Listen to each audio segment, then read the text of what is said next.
Hello बच्चों, स्वागत है मेरे यूट्यूब चैनल टीचिंग सेंटर पर। आज मैं आप लोग को पढ़ाने वाला हूं क्लास 10th सब्जेक्ट केमिस्ट्री अध्याय 2 अम्ल क्षारक एवं लवण। इस अध्याय से कुछ बेसिक क्वेश्चन आंसर को लेके आए हैं जो इस वीडियो में आप लोगों के साथ डिस्कस करने वाले हैं। तो ये वीडियो आप लोग शुरू से लेकर अंत तक जरूर बने रहना। 1 नंबर क्वेश्चन देखते हैं।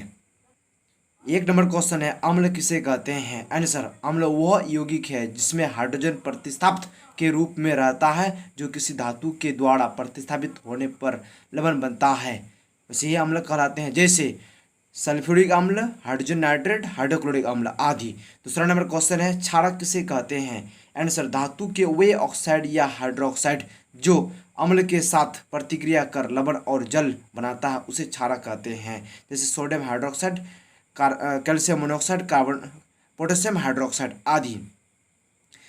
3 नंबर क्वेश्चन है, क्षार किसे कहते हैं यानी अल्कली किसे कहते हैं? जो क्षारक जल में घुलनशील होता है उसे क्षार कहते हैं, यानी जो क्षारक जल में आराम से घुल जाते हैं, इजीली घुल जाते हैं, उसे ही क्षार कहते हैं। 4 नंबर क्वेश्चन है, बनावट के आधार पर अम्ल कितने प्रकार के होते हैं? यानी बनावट की दृष्टि में अम्ल कितने प्रकार के होते हैं? आंसर है, बनावट के आधार पर अम्ल 2 प्रकार के होते हैं।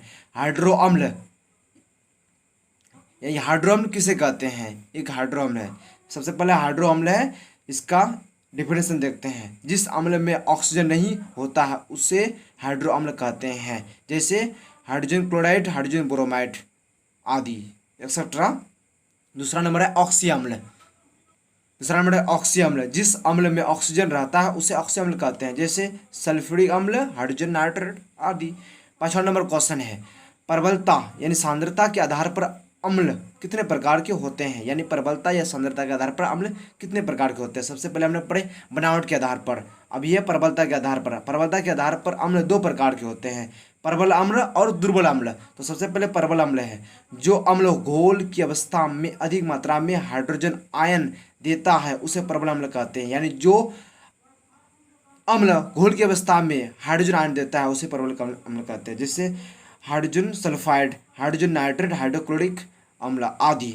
2 नंबर दुर्बल अम्ल देखते हैं। दुर्बल अम्ल का डिफिनेशन, दुर्बल अम्ल, जो अम्ल घोल की अवस्था में थोड़ी मात्रा में हाइड्रोजन आयन देता है उसे दुर्बल अम्ल कहते हैं। जो अम्ल घोल की अवस्था में थोड़ी मात्रा में हाइड्रोजन आयन देते हैं उसे ही दुर्बल अम्ल कहते हैं। जैसे ऑक्सी अम्ल तथा एसिटिक अम्ल आदि। 6वां नंबर क्वेश्चन देखते हैं, सांद्र अम्ल और तनु अम्ल से क्या समझते हैं? 1 नंबर पहले देखते हैं सांद्र अम्ल को। सांद्र अम्ल किसे कहते हैं? जिस अम्ल की घोल में अम्ल की मात्रा अधिक और जल की मात्रा कम होता है उसे सांद्र अम्ल कहते हैं। यानी जिस अम्ल में घोल की मात्रा अधिक होती है और जल की मात्रा कम होता है उसे सांद्र अम्ल कहते हैं। और 2 नंबर तनु अम्ल। तनु अम्ल को समझते हैं। तनु अम्ल, जिस अम्ल की घोल में अम्ल की मात्रा कम और जल की मात्रा अधिक होती है उसे तनु अम्ल कहते हैं। 7वां नंबर क्वेश्चन, साधारण नमक क्यों गल जाती है? यानी साधारण नमक जो हम लोग यूज़ करते हैं यू क्यों गल जाती है अगर लंबे समय तक हम इसको रख देते हैं? तो साधारण नमक को खुले हवा में खोल देने पर यह हवा से नमी सोखता है, क्योंकि नमक में अशुद्धि के रूप में मैग्नीशियम क्लोराइड पाया जाता है। मैग्नीशियम क्लोराइड एक जल शोषक पदार्थ है, इसीलिए नमक गल जाता है। साधारण नमक में मैग्नीशियम क्लोराइड रहता है, जो मैग्नीशियम क्लोराइड जल शोषक पदार्थ है, इसीलिए साधारण नमक आसानी से गल जाते हैं। नेक्स्ट क्वेश्चन देखते हैं। 8वां नंबर क्वेश्चन है, क्लोर क्षार प्रक्रिया किसे कहते हैं? यानी क्लोर क्षार प्रक्रिया किसे कहते हैं? आंसर है, सोडियम क्लोराइड के जलीय विलयन में धातु द्वारा प्रभावित करने पर यह टूटकर सोडियम हाइड्रोक्साइड उत्पन्न करता है। इसी प्रक्रिया को क्लोर क्षार प्रक्रिया कहते हैं। समझ गए। अगला क्वेश्चन देखते हैं। 9 नंबर है, क्रिस्टलन का जल किसे कहते हैं? आंसर, लवण की एक सूत्र इकाई में जल के निश्चित अणुओं की संख्या को क्रिस्टलन का जल कहते हैं। जैसे कॉपर सल्फाइड इंटू 5 अणु जल, सोडियम कार्बोनेट इंटू 10 अणु जल। यानी जल की निश्चित अणुओं की संख्या हो उसे क्रिस्टलन का जल कहते हैं। लवण के एक सूत्र इकाई में उसकी निश्चित जल अणुओं की संख्या हो, निश्चित जल अणु की संख्या हो, उसे ही क्रिस्टलन का जल कहते हैं। अगला क्वेश्चन देखते हैं। 10 नंबर क्वेश्चन है, पेरिस और प्लास्टर कैसे बनाया जाता है? इसके उपयोग को लिखिए। यानी पेरिस प्लास्टर को कैसे बनाया जाता है और इसके उपयोग को लिखने बोल रहा है। ये आंसर है, जिप्सम को 373 डिग्री केल्विन ताप पर गर्म करके पेरिस प्लास्टर बनाया जा सकता है। यानी जिप्सम का सूत्र होता है कैल्शियम सल्फेट प्लस 2 अणु जल। जब हम इसे 377 डिग्री की केल्विन पर गर्म करते हैं तो हमें प्राप्त होता है जिप्सम, यानी हमें प्राप्त होता है पेरिस ऑफ प्लास्टर।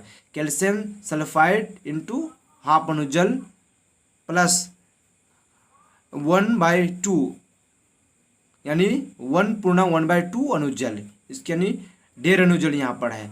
तो हमें क्या प्राप्त हो गया? Paris of plaster.